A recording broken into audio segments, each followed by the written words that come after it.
Hi అండి, నేను మీ వరలక్ష్మిని. మేము ఏడుపాయలకి వెళ్ళేటప్పుడు మధ్యలో కొద్దిసేపు ఆగాము ఇక్కడ. అయితే వాళ్ళు అప్పుడే వరి నాట్లేసి అక్కడ భోజనానికి కూర్చున్నారు. వాళ్ళ దగ్గరికి వెళ్ళాను కొద్దిసేపు మాట్లాడదామని. అయితే వాళ్ళు అయితే భోజనాలు తెచ్చుకున్నారు. నన్ను కూడా తిందాం రండి అని పిలుస్తున్నారు. పాపం వాళ్ళు కష్టపడి అప్పటి వరకు చాలా అంటే చాలా బాగుంది. వర్షం పడుతూనే ఉంది మేము పోయిన దగ్గర నుంచి. అయితే కొంచెం సేపు వాళ్ళతో మాట్లాడేసి బయటకు వచ్చాను. చాలా బాగా అనిపించింది. మా దగ్గర అయితే వరి పొలాలు అయితే అస్సలు కనిపించేది. ఇదే ఫస్ట్ టైం వరి నాళ్ళు దగ్గరికి వెళ్ళి వరి పొలంలోకి వెళ్ళి ఇలా వాళ్ళతోటి కొద్దిసేపు మాట్లాడేసి చాలా అంటే చాలా బాగా నచ్చింది నాకైతే.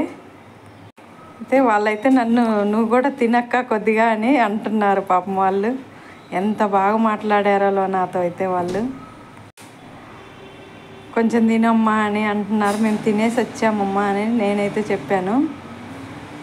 నిజంగా వాళ్ళ ప్రేమలు అంత కష్టపడి పని చేసుకుంటూ ఎంత బాగా కలిసి అందరూ ఒకరికొకరు చూడండి ఎలా షేర్ చేసుకొని తింటున్నారో తెచ్చినవన్నీ.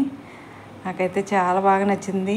వాళ్ళు ఉండే విధానం, వాళ్ళు తింటూ మాట్లాడుకోవటం. చిన్నప్పుడు మా ఇంటి దగ్గర మా పొలాల్లో ఇలానే ఉండేవాళ్ళం మేము. అమ్మ వాళ్ళకి పొలాలు ఉన్నాయి కదా, మా తోటలోకి వచ్చినప్పుడు అందరు ఇలానే కలిసిమెలిసి ఉండేవాళ్ళు.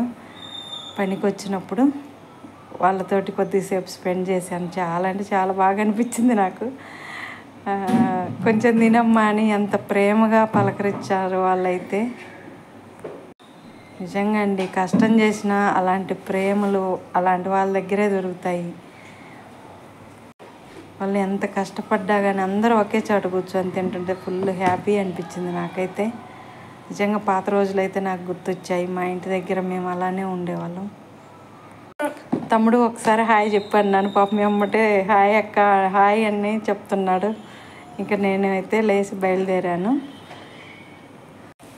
ఇంక నేనైతే మళ్ళీ పొలం దగ్గరికి వచ్చాను. గట్టు మీద నడుచుకుంటా. కారు పార్కింగ్ అక్కడ ఉంది కదా, రోడ్డు దగ్గరికి వెళ్ళాలి. మెల్లిగా నడుచుకుంటూ అయితే వెళ్ళాను. మధ్యలో అయితే మళ్ళీ బోరుగా అనిపించింది. మళ్ళీ బోర్ దగ్గరికి వెళ్ళా కొద్దిసేపు. నిజంగా చాలా బాగా ఎంజాయ్ చేశాను అబ్బా. ఇంకా బోర్ వాటర్ దగ్గరికి వచ్చేసి కొంచెం ఫేస్ వాష్, పైన వర్షం పడుతూనే ఉంది అయినా బోర్ని చూస్తే మనము వెళ్ళలేం కదా. మళ్ళీ బోర్ దగ్గరికి అయితే వచ్చాను. నిజంగా ఎంత బాగంటే ఎంత బాగుంది. బోర్ దగ్గరికి వచ్చాను. ఫుల్ ఎంజాయ్ చేశానండి మొత్తానికి. ఈసారి ట్రిప్ అయితే చాలా చాలా బాగుంది.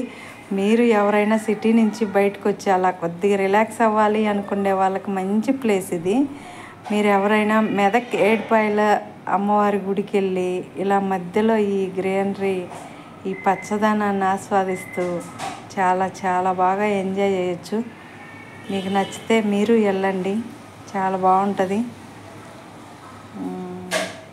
పదే పదే చాలా బాగుంటుంది అన్నానని ఏమనుకోవద్దు. అంటే నేను ఫస్ట్ టైం ఒరిచేలు మాకైతే ఉండవండి. నిజంగా మాకు అన్ని నిమ్మ తోటలు ఉంటాయి. మా దగ్గర వర్షాలు తక్కువ, వాటర్ తక్కువ ఉంటుంది. ఇలా దగ్గర నుంచి ఇలా చూడటము నిజంగా చాలా ఆనందంగా అనిపించింది.